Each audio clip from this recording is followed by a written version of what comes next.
অপরাধ কোনো ভুল ত্রুটি হয়ে থাকে তাদের চরণে হাত দিয়ে প্রণাম করলে সব ভুল ত্রুটি তারা ক্ষমা করে আমাকে আশীর্বাদ করবেন কিনা। তাই এটা তিথি, তাদের পায়ে হাত দিয়ে প্রণাম করা। আমি আগেও বলেছি আমার ক্লাসে, ওই বাঞ্ছা কল্পটা মন্দিরে চলে। বাঞ্ছা কল্পটা কোথায়? অপ্রভু বাঞ্ছা হয়ে গেল, কিন্তু ঘরে বাঞ্ছা কল্প তোরে না। ঘরে কি করবে? যারা মায়েরা আছেন, শ্বশুর শাশুড়ি, স্বামীর পায়ে হাত দিয়ে প্রণাম, সেটা দেখে আমাদের ছোটরাও শিখবে। তারাও বাবা মা ঠাকুমা দাদু সবাইকে প্রণাম করবে। এটা হচ্ছে অক্ষয় তৃতীয়ার অক্ষয় সম্পর্ক হয়ে থাকুক। এবং যারা কাছে নেই তাদের একটু ফোন করে আবার বসেন না, ওখানে বসেন না, চেয়ারে বসেন, বইয়া পড়েন ওইখানে বসেন বসেন। বলেন আমাদের ভলেন্টিয়ার গেল কোথায়? তো যারা কাছে নেই তাদেরকে কি করব? তাদেরকে কি করা যায়? ফোন করে প্রণাম জানাবো, আশীর্বাদ চাইবো, ভুল ত্রুটি ক্ষমা চাইবো, এবং ছোটদেরকে বুকে জড়িয়ে ধরে আশীর্বাদ করব। এই সম্পর্ক বাড়িতে গড়ে উঠুক।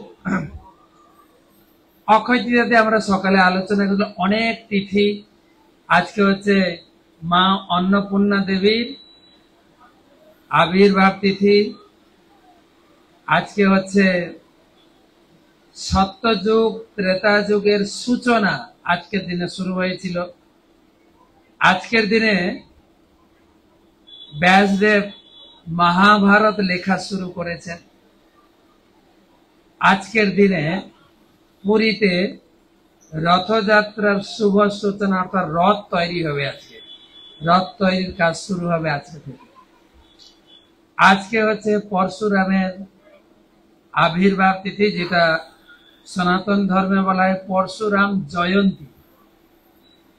আজকের এই দিনে ভগবানের বাল্য সখা, বাল্য বন্ধু, সেই হোস্টেলে একসঙ্গে পড়াশোনা করতেন তিন বন্ধু। কে কে বলেন তো? কৃষ্ণ, বলরাম আর সুদামা। পড়াশোনা করার পরে আমরা কি করি? যে যার কাজে চলে যায়, কেউ চাকরি, কেউ সংসার। ভগবানও চলে গেছেন, ভগবান হয়ে গেছেন দ্বারকার রাজা।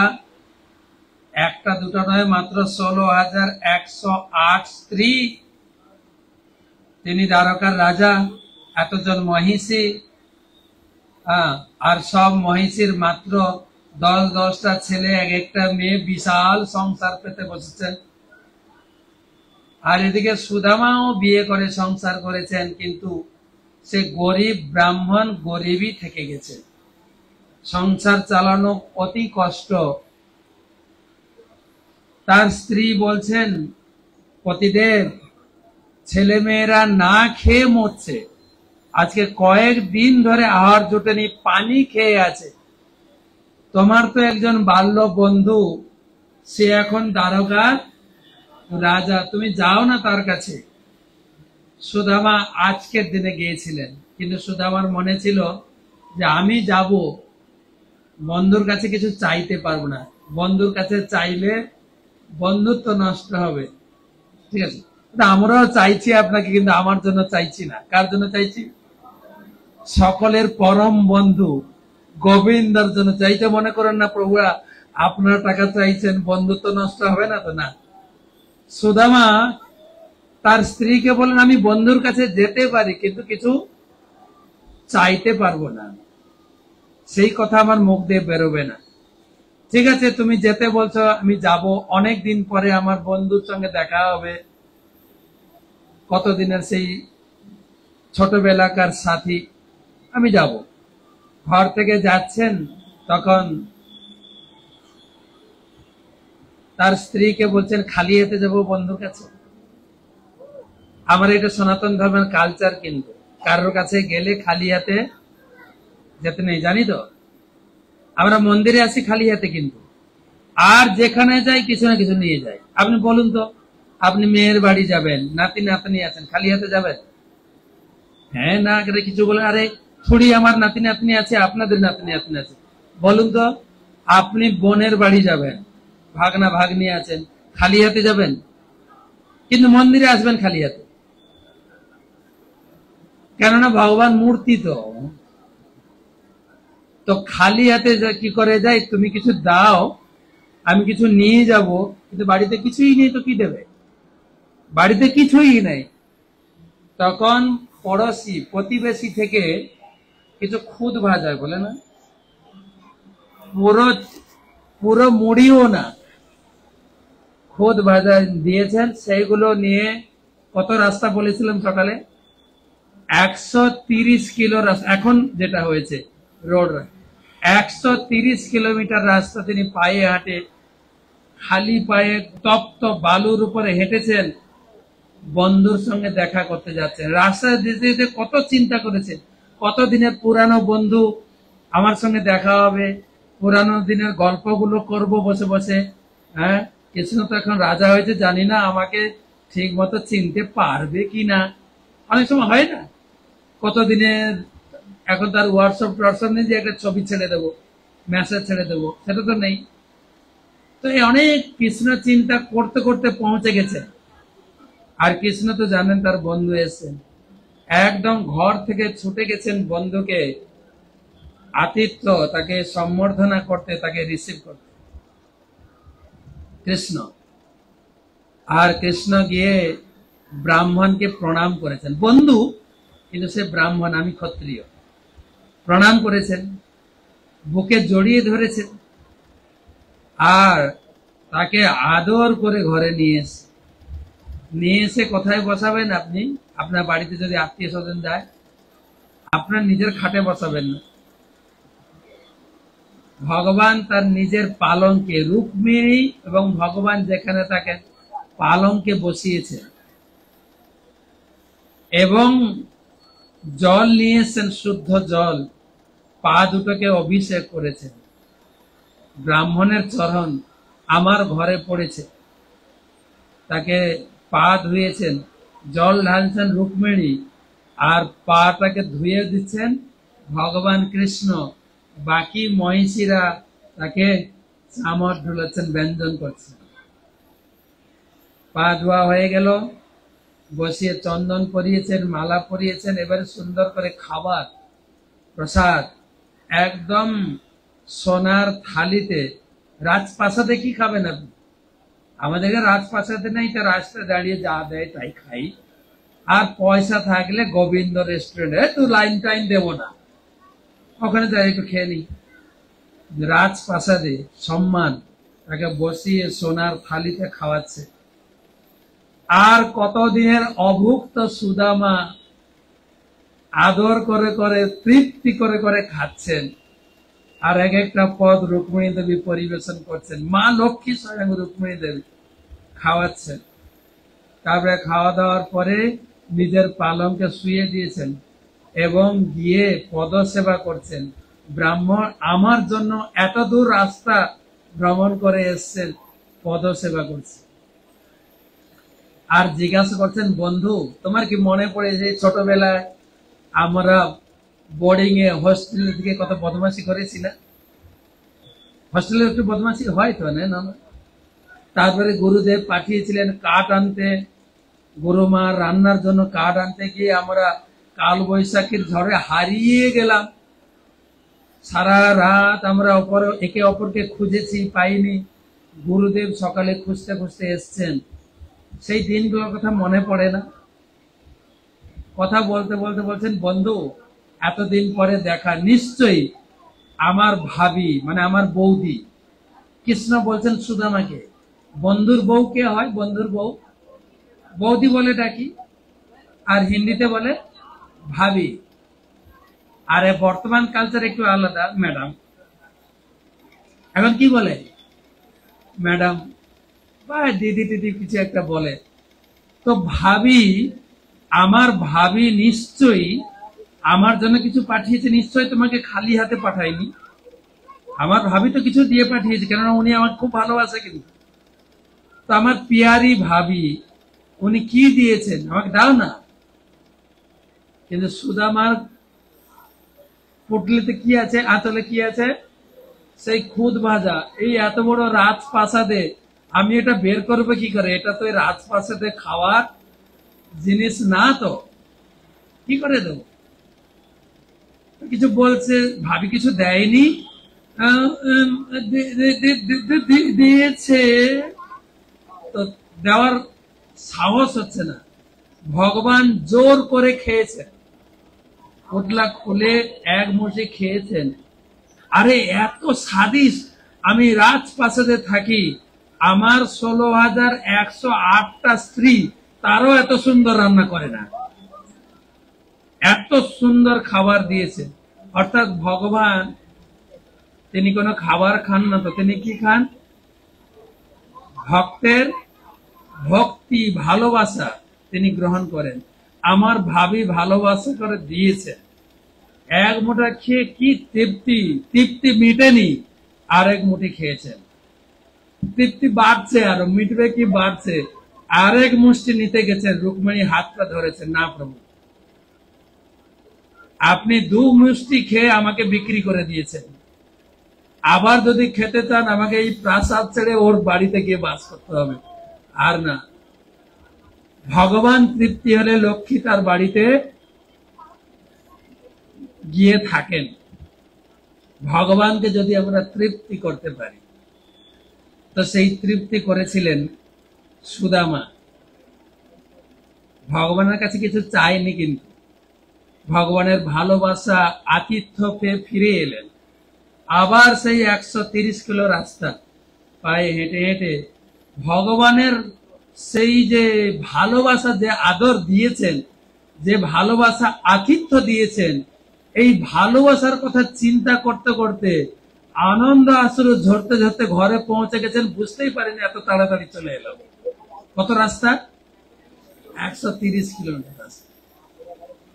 ঘরে এসে বলছে, এখানে তো আমার বাড়িটা ছিল, তো এত বড় দালান বাড়ি, এ বাড়ি কোত্থেকে এলো? আমি কি ভুল অ্যাড্রেসে এলাম নাকি? আমি মনে হয় অন্য জায়গায় চলে এসেছি। তখন একজন সুন্দরী যুবতী মহিলা সুন্দর বরণ ডালা এসে বরণ করছে, পতিদেব আসুন। পতিদেব? তুমি কে? আমি তোমার স্ত্রী, তুমি আমাকে চিনতে পারছো না? বলে এই বাড়ি কার? এই বাড়ি তো তোমারই, তোমারই দালান বাড়ি। আমার সে কুটির বাড়ি নেই, এখন হয়ে গেছে দালান বাড়ি। কে বানিয়েছেন? ওই যে রুক্মিণী। এক মুষ্টি খেয়েছেন, বাড়ি বানিয়ে দিয়েছেন, এক মুষ্টি খেয়েছেন, ধন সম্পদ দিয়ে ভরে দিয়েছেন। ভগবানকে সেবা করলে বাড়ে, কমে না। আজকের এই তিথিতে সেই ঘটনা ঘটেছিল। সুদামার অন্ন কষ্ট মোচন হয়েছিল কেবল ভগবানকে খুদ খাইয়ে। কি খাইয়ে? খুদ খাইয়ে। তার মানে আপনি আবার খুদ খাওয়াতে যাবেন নাকি? এটা আবার মনে করেন না। খুদ বা রাজভোগের উপর নির্ভর করে না, নির্ভর করে ভাব। যখন ভগবান কৃষ্ণ তিনি গেছিলেন রাষ্ট্র সভাতে, বিশেষ করে যুধিষ্ঠিরের সভা, যুধিষ্ঠির মহারাজ তাকে দূত হিসাবে পাঠিয়েছিলেন যে শান্তির মৈত্রতা স্থাপন করো। ভগবান গিয়েছিলেন দুর্যোধনের সভায়। দুর্যোধন জানতেন ভগবান কৃষ্ণ দুটো জিনিস পছন্দ করে, খেতে ভালোবাসে, খাবে বলে এতগুলো বিয়ে করেছে, আর একটা ভালোবাসে, বিয়ে করতে ভালোবাসে। যে যা অফার দিয়েছেন বিয়ে করেছেন, কাউকে ছাড়েন। তো আমি যখন এখানে আসছিলাম, একটা ছোট্ট মেয়ে আমাকে বলছে, মহারাজ আমাকে চিনতে পারছেন? হ্যাঁ। আপনি জানেন না বৃন্দাবনে আমাকে যে কৃষ্ণের সঙ্গে বিয়ে দিয়েছিলেন? মানে এবারে কৃষ্ণের, এবারে যে গুরু মহারাজ পাদপদ্ম স্থাপন করতে গিয়েছিলেন, আমরা গেছিলাম, ওই মেয়েটাও ছিল, ওর পরিবার ছিল। তো এক জায়গায় আমরা কথা বলতে বলতে ওকে বলেছিলাম, তুমি কৃষ্ণকে ভালোবাসো? হ্যাঁ। আমি একটা কাজ করো না, কৃষ্ণ 16,108 বিয়ে করেছে, তুমিও অফার দাও, তুমি 16,109 নম্বর বউ। ও আমাকে মনে করে যে আপনি জানেন আমি কৃষ্ণের 16,109 নম্বর বউ। তো প্রশ্ন হচ্ছে ভাব ভাব যে যে ভাবে আমাদের টাকা পয়সা না থাকতে পারে ভগবানের সেবা করে, কিন্তু থাকবে হৃদয়। যদি আমরা বাসনা করি তাহলে ভগবান দেবেন। সেই ভগবানের এই সমস্ত ভক্তি আমরা প্রভুপাদের কাছে শিখেছি। আজকের দিনে আরো অনেক, আজকের দিনে সূর্যদেব স্বয়ং দ্রৌপদীকে দিয়েছিলেন অক্ষয় পাত্র। অক্ষয় তৃতীয়াতে যে পাত্র থেকে যত খাবার নেওয়া হবে খাবার শেষ হবে না, কিন্তু শর্ত ছিল দ্রৌপদীর খাওয়া হয়ে গেলে সেই পাত্র থেকে ওই দিনের জন্য আর কোনো খাবার আসবে না। আজকের তিথিতে অক্ষয় পাত্র। আজকের তিথিতে দ্রৌপদীকে ভগবান দিয়েছিলেন অক্ষয় বস্ত্র। শুধু বস্ত্র না, অক্ষয় বস্ত্র। কেন দিয়েছিলেন? দ্রৌপদীকে দিলেন, আপনাকে কেন দিলেন না? যদি মনে করেন আমি কাপড়ের ব্যবসায়ী, বাবা ভগবান, হ্যাঁ, দুঃশাসন দ্রৌপদীর কাপড় ধরে টানলেন আর ভগবান কাপড় সাপ্লাই দিলেন। বাপরে, এত কাপড়! আমিও আমার স্ত্রীকে ঘরে রেখে কাপড় ধরে টানবো, তাহলে ভগবান উপর থেকে কাপড় সাপ্লাই দেবে, আমার বস্ত্র ব্যবসা বেশি চলবে না। তিনি দ্রৌপদীকে দিয়েছেন, আপনাকে দেবেন না, আপনার স্ত্রীকে দেবেন না। কেন? কেন? দ্রৌপদীর সেবা দিয়েছিলেন। কি সেবা দিয়েছিলেন? কি সেবা দিয়েছিলেন? কি দিয়েছিলেন? সেও কাপড় দিয়েছিলেন। যখন যখন যুধিষ্ঠির মহারাজ রাজস্ব যজ্ঞে যখন শিশুপাল কৃষ্ণের নিন্দা করেছিলেন, আর শিশুপালের মায়ের সঙ্গে কৃষ্ণের একটা শর্ত ছিল, শিশুপালের 100টা অপরাধ ক্ষমা করবেন, 100টা হয়ে গেলে তাকে বধ করবেন। যেই 100টা পূরণ হয়ে গেছে, তিনি সুদর্শনকে ডেকেছেন, সবার সামনে তাকে হত্যা করেছেন। আর এই সুদর্শন আঙ্গুলে ঘুরছিল, একটু কেটে যায়, ভগবান রক্তক্ষরণ হচ্ছিল। তখন তো ব্যান্ডেড ছিল না যে এনে একটু চিটকে দেব। পাশে ছিলেন কৃষ্ণের বোন। কে? দ্রৌপদী কৃষ্ণের বোন তো নাকি না? না, এটাও সন্দেহ আছে। সুভদ্রা বোন। সুভদ্রার স্বামী হচ্ছে অর্জুন। অর্জুনের একটা বউ যদি কৃষ্ণের বোন হয়, দ্রৌপদী তো অর্জুনের স্ত্রী, সেটা বোন হবে না? আপনাদের এত সন্দেহ কেন? কেন? আরে একটা বোনকে যদি কারো বাড়িতে বিয়ে দিই, সেই বাড়ির যতগুলো বউ আছে কি বোন? তো বোন, দিদি বলি কিনা? তো বোন দ্রৌপদী পাশে ছিলেন, কোনো চিন্তা ভাবনা না করে একদম সোনার শাড়ি, স্বর্ণ আঁচল ছিঁড়ে কৃষ্ণের হাতে বেঁধে দিলেন। কৃষ্ণ বললেন এর প্রতিদান তো আমাকে দিতেই হবে, কেন আমি গীতার ভিতরে শর্ত করেছি, নেহাবি ক্রমণা সহস্তি প্রত্যাবায়ন, যে আমার সেবা করে আমি সেবা ভুলে যাই না, তার প্রতিদান দিই। সেই এক টুকরো কাপড়ের পরিবর্তে ভগবান দিয়েছেন অনন্ত শাড়ি সাপ্লাই দিয়েছে। ভগবানকে যা দেবেন তার অনন্ত গুণে আপনি ফেরত পাবেন, লস নেই। কিন্তু আমাদের দেশে ভারতে একটা আছে কি বলে জীবন বীমা, আপনাদের দিকে আছে কিনা? জীবন বীমা মানে কিছু টাকা আপনি দিতে থাকবেন, প্রতি বছর দেবেন, ওর জমা হবে প্রিমিয়াম, যখন ম্যাচুরিটি হবে তখন টাকা পাবেন। আপনি টাকা জমা দেবেন, আপনার এজেন্ট কয়েকটা কাগজ দেবে আপনাকে যে আপনি টাকা দিয়েছেন তার রসিদ বা প্রমাণ। এই ভগবানের সেবাটাও তাই, আপনি শুধু প্রিমিয়াম জমা দিতে থাকুন। ভগবান হুন্ডি নিয়ে বসে আছে, প্রণাম করেছো, প্রণামী দাও, শুধু প্রিমিয়াম জমা দিতে থাকবেন। বা এই ধরনের স্কিম আসবে, এই স্কিমে শুধু দিতে থাকবেন, আপনার জমা হবে, ফেরত পাবেন কবে? তক তাং দে, গীতায় কৃষ্ণ বলছেন তক তাং দেহ পুনর্জন্ম নৈতি মামেতি সহর্জন। তোমার মৃত্যুর পর তোমার এই প্রিমিয়াম ম্যাচুরিটি হবে। কিভাবে? না তোমাকে আমি আমার কাছে নিয়ে চলে আসবো। হরি বল। ভগবানের কথা আমি বলছি। তো আজকের এই সেই তিথি, অক্ষয় পাত্র, অক্ষয় শাড়ি বা কাপড় বলুন, আর অন্যের অভাব ভগবান দূর করেছেন। আজকে রয়েছে চন্দন যাত্রা উৎসব। চন্দন যাত্রার কাহিনী আমি রাত্রে ক্লাসে বলবো। চন্দন যাত্রা আজকে আরো অনেক তিথি রয়েছে। সেই তিথিতে আমরা গত বছরও এই অক্ষয় তৃতীয়াতে আমরা মন্দিরের এই কার্যক্রমের জন্য সবার কাছে ভিক্ষা চাইছিলাম। আজকেও এসছি, সেখান থেকে ছুটে এসছি ভিক্ষা। তো স্লাইডে কিছু কথা শুনবো, দেখি স্লাইড আছে না। আমাদের বিভিন্ন শাস্ত্রীয় প্রমাণের ভিত্তিতে ভগবান কি বলছেন নিজে। প্রথম হচ্ছে, আমাদের দেশে একটা কথা আছে, আমরা মন্দিরটাকে অপ্রয়োজন বলি মনে করি, মন্দিরটা প্রয়োজন মনে করি না। আমরা দেখবেন বাড়ি বানাই, আমার বেডরুম, আমার অফিস রুম, আমার দোকান রুম বানাই, তো মন্দিরের কথা আছে কি? আপনারা বলুন তো, ওই যে যারা বাড়ির নকশা বানায় কি বলে, আর্কিটেক্ট, তার ভিতরে মন্দির থাকে কি না? কিচেন কোথায় থাকবে, বেডরুম কোথায় থাকবে, হাগু জায়গায় পায়খানা করবো কোথায় সেটা থাকবে, কিন্তু মন্দির থাকে কি? থাকে কি? তাই কি করে লাস্টে ঘরের সামনে একটা ছোট মন্দির বা বাড়ি তৈরি করতে সিঁড়িটা কমপ্লিট হচ্ছে না, ওইখানে ঠাকুরকে ওইখানে বসায় দাও। কিন্তু শাস্ত্রে কি বলছে? আমরা নিজের বাড়ি বানাই বড় করে, মন্দির বানাই খুব ছোট করে, কিন্তু শাস্ত্রে প্রমাণে বলছেন টেম্পল, মন্দিরের প্রয়োজনীয়তা। টেম্পল, টেম্পল একটা ইংরেজি ভাষা, TMPLE। টি মানে ট্রাঙ্কুয়ালিটি, প্রশান্তি, যেখানে লোকে গেলে শান্তি। আপনার ভালো লাগে মন্দিরে গেলে?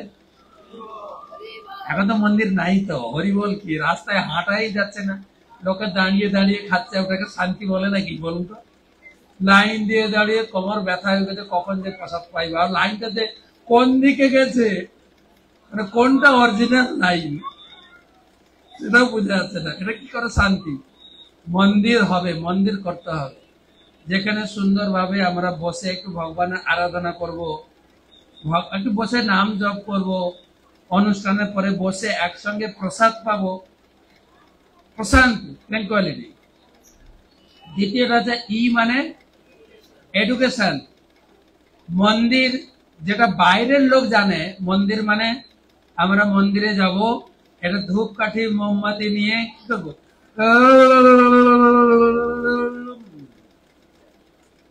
বাস। করছে তো নাকি? হিন্দু লোকেরা কি করে বলুন তো? এটাই করে না? এই কাপের হিন্দু একটু ভগবানের সামনে মাথা ঝুঁকিয়ে প্রণামও করে না, ব্যাস। এইরকম প্রণাম কোন ধর্মের লোক করে না। আশেপাশে যে সমস্ত ধর্মের লোক আছে দেখবেন তারা মাথা ঝুঁকিয়ে প্রণাম করে, করে তো নাকি না বলেন তো? আর আমরা কি করি? ব্যাস। বা কথা কথা দেখি ভগবানের সামনে গেলে মুখ বন্ধ আর চোখ বন্ধ, ভগবানকে দর্শন করে ভালো করে না। কিন্তু প্রভুপাদ বলছেন না, আমার মন্দির সেরকম না, কিন্তু আমি কেবল মঠ মন্দির বানাইনি, আমি বানিয়েছি শিক্ষা প্রতিষ্ঠান। এখানে এসে লোকে শিখবে কেন ভগবানকে পূজা করব, ভগবান আমাকে কি দেবেন, কি দিয়েছে,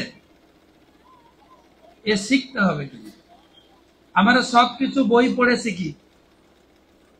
হ্যাঁ, বাংলাদেশে কি আছে খনিজ সম্পদ, ভারতে কি আছে, ভারত সঙ্গে বাংলাদেশে কি সম্পর্ক, আমেরিকা কোথায়, সব পড়েছে বই পড়ে তো নাকি? ভক্তিটাও শিখতে হবে বই পড়ে। এখানে বিভিন্ন প্রকার ট্রেনিং। ভগবানকে পূজা করতে গেলে এই আমাদের 3 মাসের অর্চন পদ্ধতি, পূজা পদ্ধতি, কি করে ভগবানকে রান্না করতে হয়, কি করে ভগবানকে ভোগ লাগাতে হয়, ভোগ লাগাবেন তো পরে, কি করে ভোগের প্লেটটা সাজাতে হয়, ওটা আপনার ট্রেনিং নিতে হবে। মায়াপুরে শিখায় ভোগের প্লেট সাজাবেন কি করে, যেটা ভগবান দেখেই খেতে ইচ্ছা করে। আমার নিজের মা বলতেন, জন্মদাত্রী মা বলতেন, কি রান্না করছিস যায় আসে না, কিভাবে রান্না করেছিস এবং সবজিটা কিভাবে কেটেছিস আরে ঝোলের জন্য কিরকম সাইজ হবে, পোস্তের জন্য আলু কিরকম সাইজ হবে, আর কিভাবে তুমি পরিবেশন করছো। সবাই সব জিনিস খায় না, খায় কি বলুন তো? আপনি দেখবেন আলু পটলের পনিরের সবজি নিয়ে যাবেন, প্রভু আমার কিছু লাগবে না, একটু জুস দেন। কিছু লোক কি বলবে, আমার সুগার আছে কিন্তু আলু একটা যেন না পড়ে।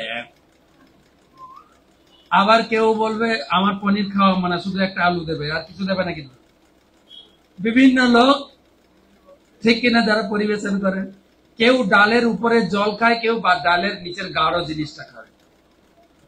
তো কিভাবে পরিবেশন করছি ওতেই সন্তুষ্ট হবে লোক। তো শিক্ষা শিখতে হবে এগুলো, কিভাবে ভগবানকে জাগরণ করাতে হয়, কিভাবে মালা জপ করতে হয়, শিক্ষা।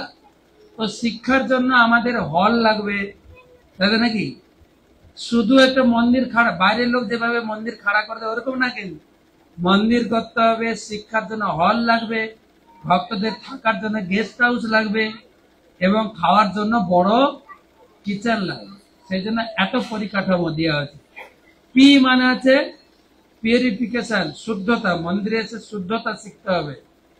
আগে আমরা কিরকম পোশাক পরতাম, একটা কাপড় হয়তো 1 সপ্তাহ ধরে পরতাম, প্যান্ট শার্ট পরলাম, খুলে রেখে দিলাম। এখন প্রতিদিনের কাপড় প্রতিদিন ধুতে হবে, শুকাতে হবে, আয়রনে বা হাতে ইস্ত্রি করে ভালোভাবে পরতে হবে, পরিষ্কার। শুধু স্নান, কাপড় কাচা নয়, স্নান করতে হবে, মন্ত্র স্নান করতে হবে, তিলক করতে হবে, পরিশুদ্ধতা শিখতে হবে। বাইরের লোক পরিশুদ্ধতা জানে না, কিন্তু বাইরের লোক স্নানও করে না, পরিশুদ্ধতা নেই, সেই জন্য বাজারে কিছু কিনে আসে, ফুসফুস ফুস, চলো করছে তো নাকি। 3 নম্বর হচ্ছে লাভ, ভালোবাসা কি এটা শিখতে হবে। আমরা ছেলে মেয়ে যে ভালোবাসা থাকে এটা ভালোবাসা না, এটাকে বলে কাম। আর প্রকৃত ভালোবাসা, লাভের আবার অর্থ আছে, এখন আপনি ডিটেলসে যাচ্ছেন। ভালোবাসা কি জিনিস সেটাকে শিখতে হবে। আর লাস্ট হচ্ছে এনগেজমেন্ট। আমরা যারা ভক্তি জীবনে এসে শিখতে পেরেছি, আমরা ভক্তি প্লাস বাড়ির কাজ প্লাস অফিসের কাজ সব মিলিয়ে মোটামুটি আমরা একদম টাইট হয়ে গেছে, তাই না? এনগেজমেন্ট হয়েছে কি না বলুন তো? একদম রুটিন মাফিক জীবন চলছে। হ্যাঁ, ভোর 4:30 মঙ্গল আরতি, তারপরে জব করে, সকালে জব না হলে সারাদিন জব হবে, একদম। এটা আমাদের শিখতে, টাইম যেন নষ্ট না করে।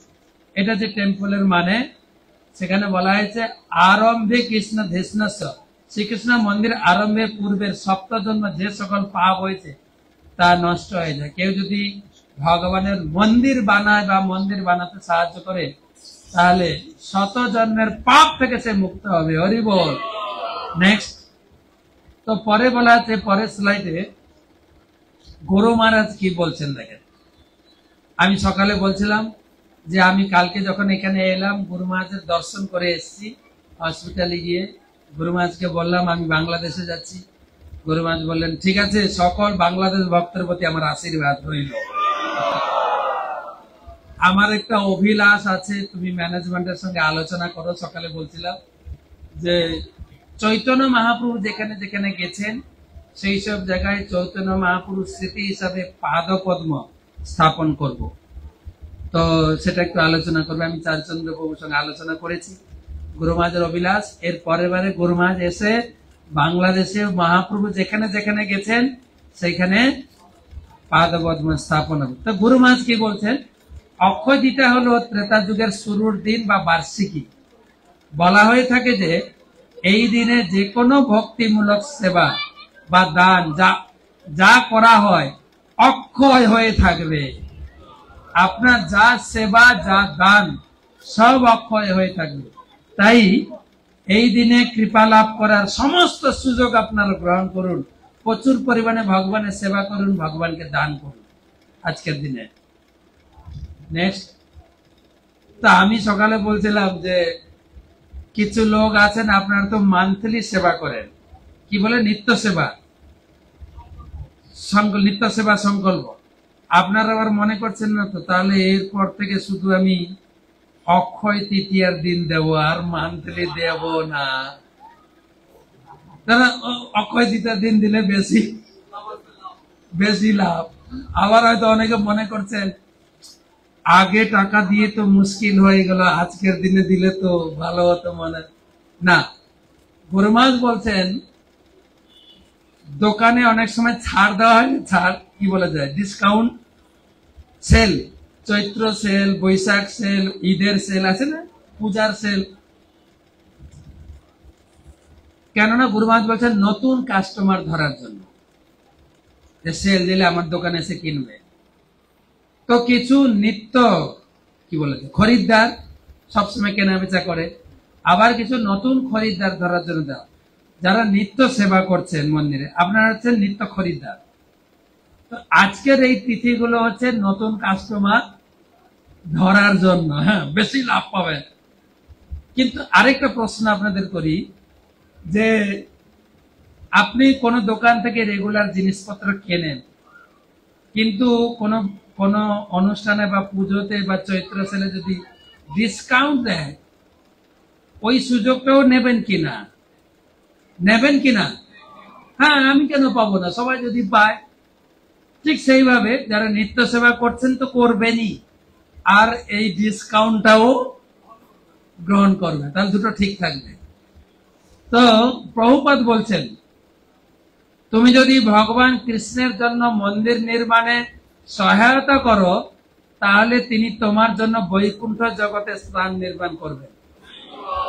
কথাটার মানে হচ্ছে, আপনি ভগবান বলছেন, প্রভুপাদ বলছেন ভগবানের কথা, তুমি যদি আমার জন্য মন্দির করে দাও এখানে, আমি তোমার জন্য ঘর বানিয়ে দেবো আমার ধামে।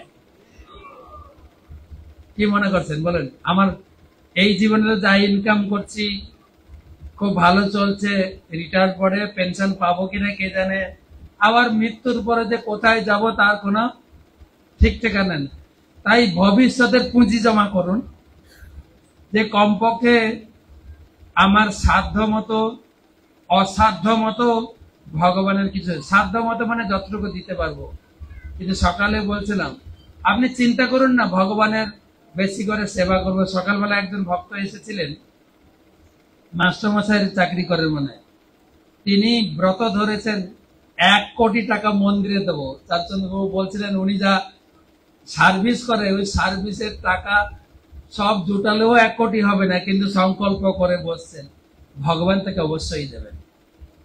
কেউ যদি সংকল্প করে, ভগবান যেহেতু আমার সেবা করতে চাইছে, ব্যাপারটা দেখেন, আমরা ভগবানকে দিতে পারি না। ভগবান আমাকে যা দিয়েছেন, ভগবান আমাকে যা দিয়েছেন, কেউ যদি মনে করে আমি ভগবানের মন্দিরে দিলাম, এটা বাজে কথা। কিন্তু বাংলায় একটা কথা আছে, গঙ্গা জলে গঙ্গা পূজা, গঙ্গাকে পূজা করবেন কি দিয়ে? গঙ্গা জল দিয়ে। আমরা তাই করছি, কিন্তু ভগবান আমাকে দিয়েছেন সেটা দিয়ে ভগবানের সেবা লাগে। প্রভুপাদ গীতার তাৎপর্যে লিখেছেন, লক্ষ্মী, ধন সম্পদকে বলা হয় লক্ষ্মী। লক্ষ্মী হচ্ছেন সতী নারী, স্বামীর সেবায় থাকে।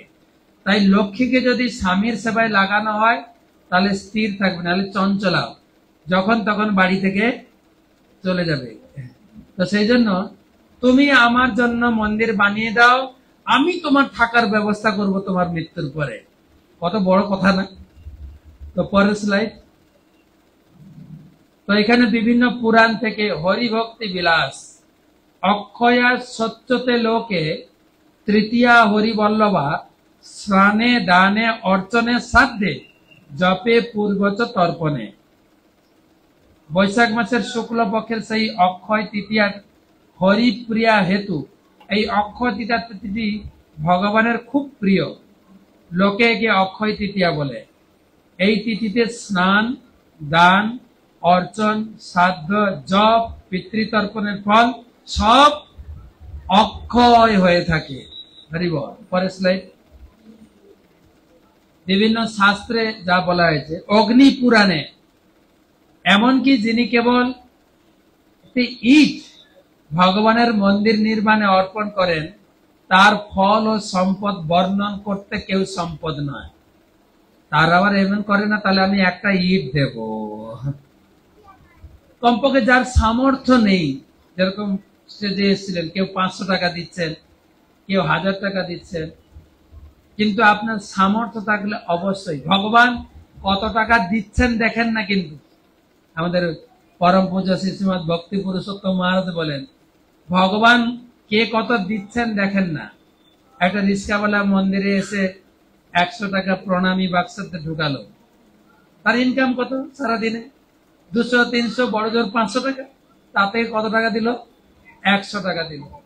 আপনার ইনকাম মাসে 20,000, 30,000, 50,000, আপনি এসে 500 টাকা দিলেন মন্দিরে। কে বেশি দিয়েছে, কে কম দিয়েছে? তুলনা করেন তো একটু, তুলনা করেন। কে, তাই ভক্তি পুরুষোত্তম মহারাজ বলতেন, কে কতটা দিলেন ভগবান দেখেন না। কি দেখেন ভগবান? কে কতটা রাখছেন ওইটা দেখেন। কে কতটা দিচ্ছেন ভগবান দেখেন, কে কতটা রাখছি সেটাই ভগবান দেখেন। এটা একটা মানসিক ব্যাপার, মানসিক। একটা দোকানে একটা ভদ্র মহিলা কাপড় কিনতে গেছেন। কাপড় কিনতে গিয়ে বলছেন, আমাকে একটা কাপড় দেন না, কম দামের কাপড় দেখান তো, আমার ছেলের বিয়ে, আমার বাড়িতে মাসি আছে, তাকে একটা কাপড় গিফট করবো, ছেলের বিয়ে তো। কাপড় নিয়ে গেছেন।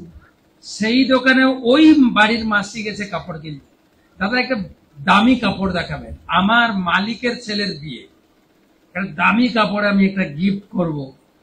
ঠিক আছে, সে কাপড়টা কিনেছে। কে ধনী কে গরিব বলুন তো? মাসি কিনেছে দামি কাপড়, আর বাড়ির মালকিন কিনেছে, দেখেন হিসাব। ভগবানকে কে কতটা দিতে পারে, দিতে পারে। তো সেই জন্য বলছেন, কমপক্ষে বিশাল মন্দির নির্মাণের জন্য ইট প্রদান করলে যে কি ফল হয় তা অনুমেয়। তাই কেউ যদি একটা ইটও দান করেন, তারপরে তার মৃত্যুর পরে তিনি যজ্ঞ সমাপ্তির ফল লাভ করেন। পরের স্লাইড, শুধু পড়ে যাব, অনেক কথা রয়েছে। হে মানব, ভগবানের মন্দির নির্মাণ করবেন পরে, শুধু প্রথমে বলেন ভগবানের মন্দির নির্মাণ করব, বলুন তো একসঙ্গে, ভগবানের মন্দির নির্মাণ করব। কেউ যদি এইটুকু কথা বলে, সংকল্প করে, তার শরীরের পাপ তৎক্ষণাৎ বিনষ্ট হয়ে যায়। হরি বল। মন্দির হবে পরে, যদি মনে করেন আরে এত বড় মন্দির এখানে হচ্ছে, এত সুন্দর দেখতে, ছবিটা দেখে, ছবিটা কত সুন্দর, আমিও কিছু দিই না, টাকা তো নিয়ে আসিনি, আজকে অক্ষয় তৃতীয়ার দিন আমি একটু সংকল্প করে যাই, পরে দেব, তৎক্ষণাৎ আপনার শরীরের সবকিছু অনিষ্ট নষ্ট হয়ে যাবে। হরি বল। শ্লোকে বলছেন, আর কেউ যদি বিধিপূর্বক ভগবানের মন্দির নির্মাণ করেন, সে যে কত পুণ্য লাভ করে আর কি বলবো তোমাকে। হয় শীর্ষ পঞ্চরাত্রে বলা হয়েছে। নেক্সট, যে সদ্বুদ্ধি সম্পন্ন ব্যক্তি মনে মনে ভগবত গৃহ নির্মাণের জন্য অর্থ দানের সংকল্প করেন, তার পূর্বের শত জন্মের পাপ বিনষ্ট হয়। অগ্নিপুরাণ। তারপরে, যিনি ভগবান বিষ্ণুর মন্দির নির্মাণ করেন, তিনি ঊর্ধ্বতন আপনার 8 পুরুষকে মুক্ত করাতে পারবেন। বামন পুরাণ। তারপরে বামন পুরাণের আরেকটা শ্লোক, পিতৃপুরুষগণ আকাঙ্ক্ষা করেন যে আমার বংশে কবে একটা ভগবত ভক্ত তৈরি হবে আর সে একটা মন্দির বানিয়ে ভগবানকে উপহার দেবে। আমাদের পূর্বপুরুষরা অপেক্ষা করছেন আমাদের বাড়ির সেই রকম একজনকে ভগবানের ভক্ত হবে। বামন পুরাণ। পরে, কেউ যদি রাধা মাধবের মন্দির নির্মাণ করেন বা করেন, তাহলে তিনি নিত্য স্বর্গ বৈকুণ্ঠ লোকে উন্নীত হয়ে অনন্ত সুখ লাভ করবেন। এইটা খুঁজছিলাম, কেননা আপনারা তো টাকা দিচ্ছেন, আপনারা সব আশীর্বাদ নিয়ে চলে যাবেন, আমাদের তো টাকা পয়সা নেই, আমরা তো কিছু আশীর্বাদ পাবো না, বেকার এখানে বকবক করছি। এইটা পড়ে একটু শান্তি পাওয়া গেল যে মন্দির নির্মাণ করেন, আর এর আগেরটা এটা পাল্টে দিলে হবে না, এর আগেরটা, যিনি মন্দির নির্মাণ করেন আর করান, আমাদের নামটাও আছে কিন্তু তার জন্য নাম আছে, আমরা বেকার ইন্টারেস্ট না নিয়ে কাজ করবো কেন, তাই না? নির্মাণ করেন আর নির্মাণ করান, আমরাও যাব, আপনাদের অর্থে আমরাও মুক্তি পাবো। হরিব পরেন। তো অগ্নিপুরাণ, অধিক সমর্থ ব্যক্তি লক্ষ বা সহস্র মুদ্রা ব্যয়ে শ্রীহরির মন্দির নির্মাণ করুন, আর দরিদ্র ব্যক্তি শত বা ততোধিক মুদ্রা ব্যয়ে হরি নির্মাণ করুন, উভয়ই সম ফল লাভ করবে। কেউ মনে করেন এই স্টেজে এসে কেউ বলছেন 1 কোটি টাকা দেবো, 1.5 কোটি টাকা দেবো। আপনি চিন্তা করছেন এই 1 কোটি 1.5 কোটির ফাঁকে কি আমি যাব? আমি হয়তো 1 লাখ টাকা দেবো, আমার না। ভগবান বলছেন সবাই কৃপা লাভ করবে, সবাই। কেউ সহস্র মুদ্রা দিতে পারেন, কেউ 1 মুদ্রাও দিতে পারেন। আমি সকালে বলছিলাম যে ভক্তি বিনোদ ঠাকুর মহাশয়, তিনি মায়াপুরে যারা গেছেন, মহাপ্রভুর জন্মস্থানে যোগপীঠ মন্দির তিনি তৈরি করেছেন। তিনি ছিলেন তখনকার ব্রিটিশ আমলের ডেপুটি ম্যাজিস্ট্রেট ছিলেন। তিনি চাইলে সরকারি টাকা অনুমোদন করে বা নিজের চাকরির টাকা দিয়ে মন্দির বানিয়ে দিতে পারতেন, কিন্তু তিনি বললেন তার সুযোগ্য পুত্র বিমলা প্রসাদ বা ভক্তি সিদ্ধান্ত সরস্বতী ঠাকুর, তুমি যাও, প্রত্যেক বাড়ি থেকে 1 টাকা করে ভিক্ষা করবে। কত টাকা? 1 টাকা। অবশ্য তখনকার দিনে 1 টাকার দাম অনেক বেশি ছিল প্রত্যেকে। তাই ইস্কনের মন্দির, কার মন্দির? ইস্কনের মন্দির মায়াপুরে তৈরি হয়েছে মাত্র 1500 কোটি টাকার ব্যাপার, বেশি না, 1500 কোটি। এখানেও মন্দির বানানো যায়, বানানো যাবে না? বানাতে পারবে কিনা? আমাদের অম্বরীশ বাবুকে ডেকে নিয়ে এলে মন্দির করেন। কিন্তু অম্বরীশ বাবু বাংলাদেশে এসেছিলেন না, এসেছিলেন ব্রজবিলাস বাবু এসেছিলেন। তিনি এসে আপনাদের কাছে ভিক্ষা চেয়েছে কেন? না সবাইকে নিয়ে মন্দির করব, আমাদেরও পরিকল্পনা। তাই এই মন্দির, যারা আপনারা ঢাকাতে আছেন, আমাদের ইস্কনের পরিকাঠামো হচ্ছে যে যেখানে মন্দির বানায় সাধারণত পাশাপাশি সমস্ত গৃহস্থ ভক্তরা তারা সম্মিলিতভাবে মন্দির বানায়। তাই আমরা সবাইকে সুযোগ দিতে চাই, সবাই অংশগ্রহণ করুক। বিভিন্ন পরিকাঠামো আছে, 1 কোটি, 1.5 কোটি, 5 কোটি, 1 লক্ষ, এবং আরেকটা আছে দেখলাম, আপনারা যারা ব্রোশিওর নিয়ে গেছেন, সেখানে লেখা আছে তুমি মন্দিরের যেই জায়গায় দাঁড়িয়ে ভগবানকে দর্শন করবে সেই 1 বর্গ ফুট জায়গাটা তুমি কেন, কত টাকা? 10,000 টাকা। সেটা তো করতে পারি। পরবর্তীকালে আপনার নাতি পুতি যখন প্রশংসা করবে, ঠাম্মি, ঠাম্মি বলে তো না, বাংলাদেশে কি বলে? ঠাম্মি বলে না ঠুম্মি বলে? ঠাম্মি। জানো, ইস্কনে মন্দির গিয়ে খুব ভালো লাগলো, খুব ভালো লাগলো, খুব ভালো লাগলো। তখন ঠাকুমা কি বলবো, এই দুর্বোকা, ওটা ইস্কনের মন্দির, কিন্তু আমিও দান দিয়েছি। ইস্কন মন্দির যখন হয়েছিল আমি দান দিয়েছি। তাই নাকি ঠাকুমা? তাহলে তো আমাদের গর্বের কথা, গর্বের কথা কিনা বলুন? তো সেইভাবে গর্ব একটা স্মৃতি হয়ে থেকে যাবে। প্রত্যেকে তার সামর্থ্য, আবার সামর্থ্যের ঊর্ধ্বেও দিতে পারেন। তাই প্রত্যেকে অংশগ্রহণ করবেন মন্দিরে। পরে দান করা কর্তব্য বলে মনে করে দান করবেন। দান করবেন কিভাবে? আপনি আবার বলেন না আমি 1 কোটি টাকা দান করলাম, আপনি ভুইলা গেলেন। ও প্রভু, ভগবান বলছেন গীতার শ্লোক, প্রতি উপকার আমার দরকার নেই, আমি ভগবানকে দিয়েছি, বাস। অবশ্য আমরা চেষ্টা করব আপনাদের সেবা করার, যদি কোনো ভুল ত্রুটি ক্ষমা করবেন, কেননা আপনারা অক্লান্ত পরিশ্রম করার অর্থ দিয়ে মন্দির বানিয়েছেন, আমরা তো সেবা করছি, আপনারাই বানাচ্ছেন। পরের স্লাইড।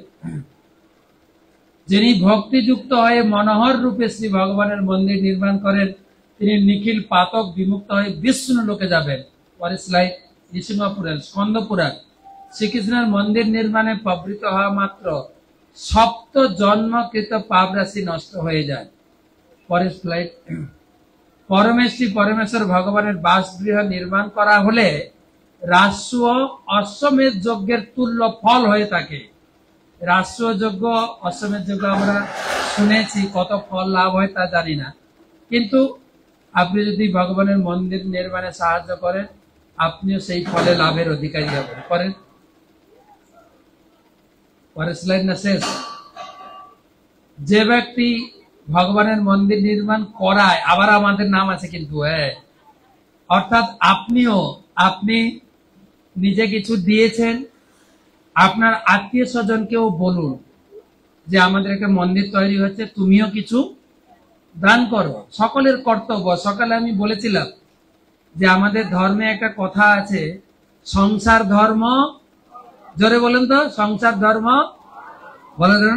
সকালে বলছিলাম, একজন লোক এসে বলছে, হ্যাঁ সংসার ধর্ম বড় ধর্ম, আপনি সংসার ত্যাগ করে ঘুরে বেড়াচ্ছেন কেন?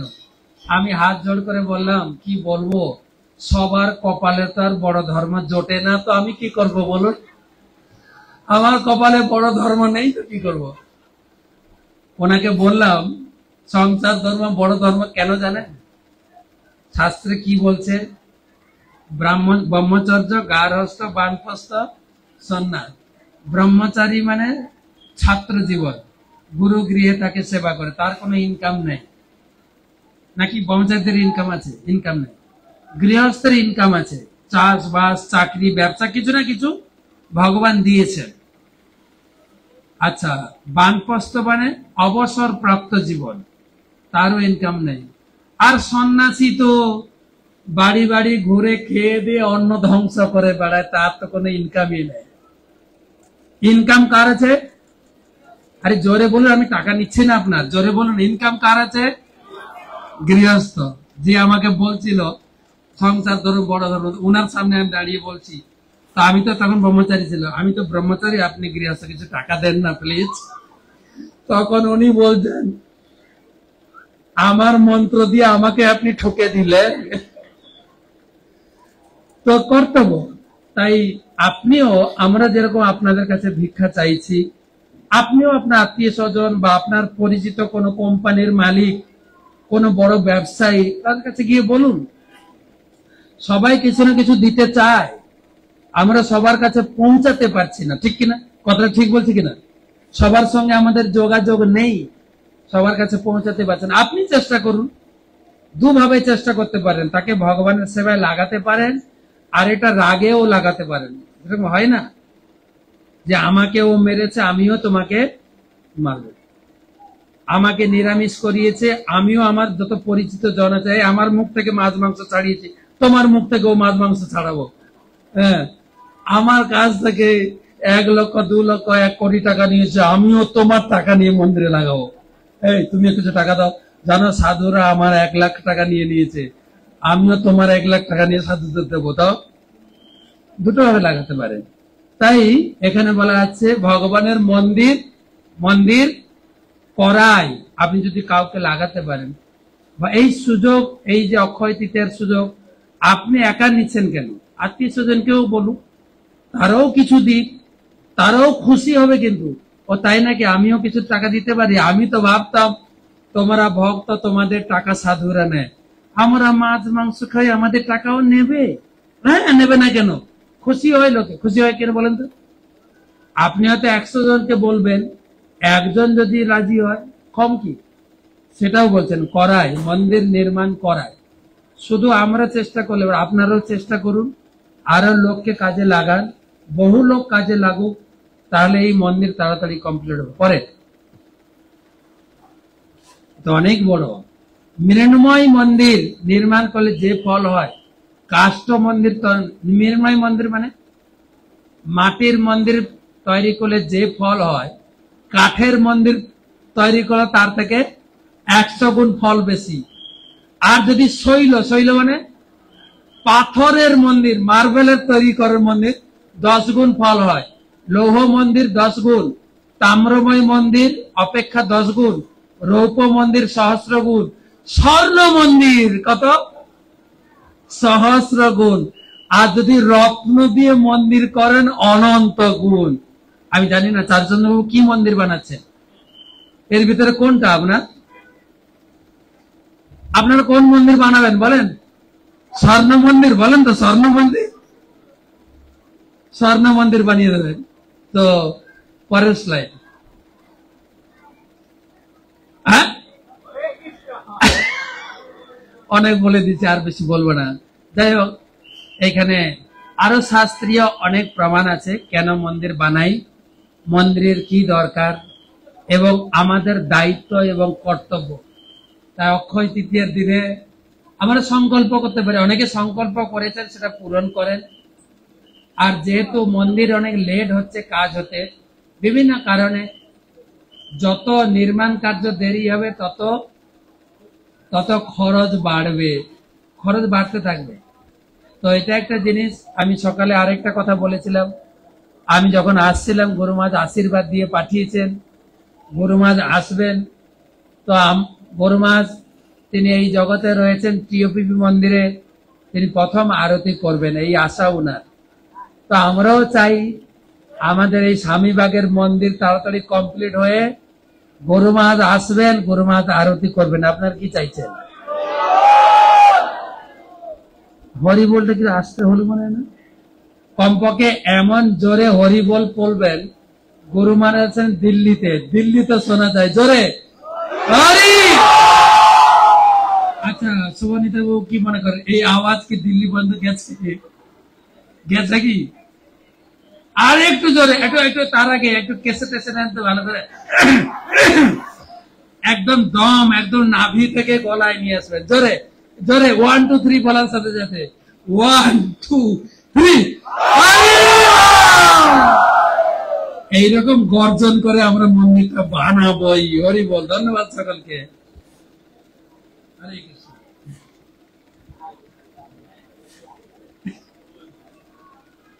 কিছু ঘোষণা আছে, একটু বছর শুনে তো।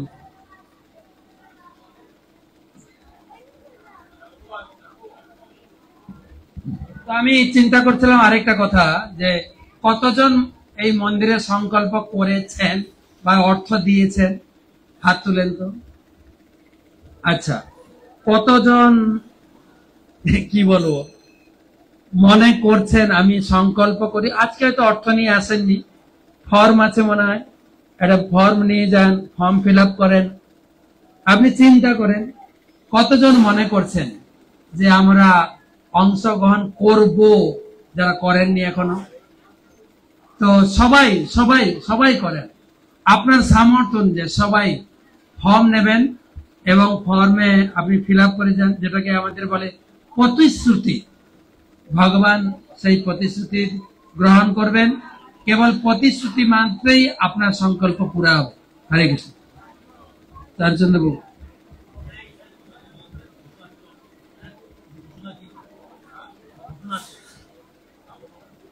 হরে কৃষ্ণ। বসুন বসুন বসুন, যান না, প্রসাদ আছে তো।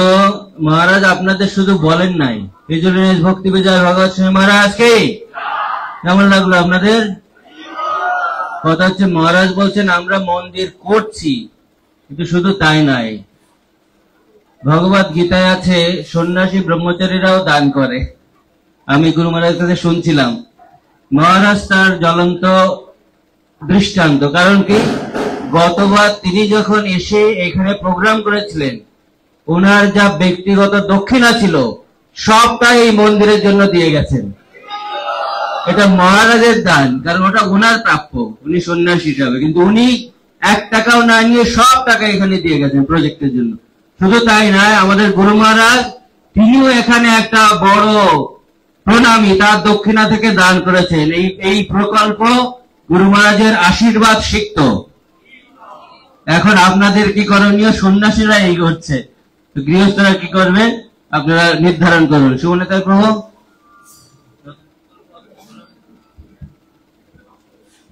হরে কৃষ্ণ। কারা কারা চাচ্ছেন আজকে কি সৌভাগ্য বিশেষ দিকে কারা কারা সংকল্প করতে চান? দেখি হাত তুলুন, কাদের হাত আছে। হ্যাঁ,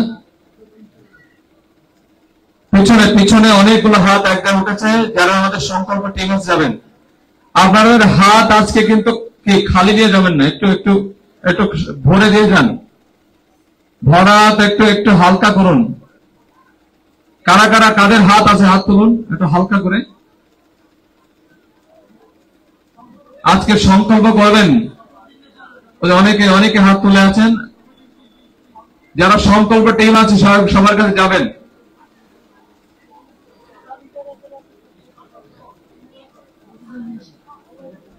করে সংকল্প করছে। পরম সুন্দর চৈতন্য বাবু উনি 5 লাখ টাকা সংকল্প করেছেন, আজকে টাকা দিচ্ছেন। মাতাজিরা গিফট